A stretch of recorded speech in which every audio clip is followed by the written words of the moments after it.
Have the factory one. It's a big plastic dome, and there are specialized tools that you can take to get this off. Now, I still happen to have one left from when I had one before, or I use it on other cars, but it looks like this.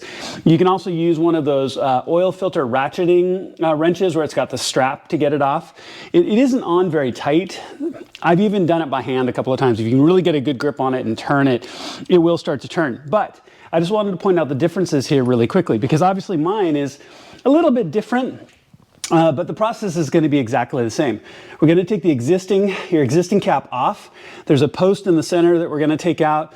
We want to make sure that we're going to do some prep so we don't spill oil, because you will spill a little bit, not enough to worry about, like you need an oil change or anything, but that's what we're going to do. So I'm going to pack all this with some paper towels to make sure if I drip anything, it won't get on my motor, because I like to keep it clean.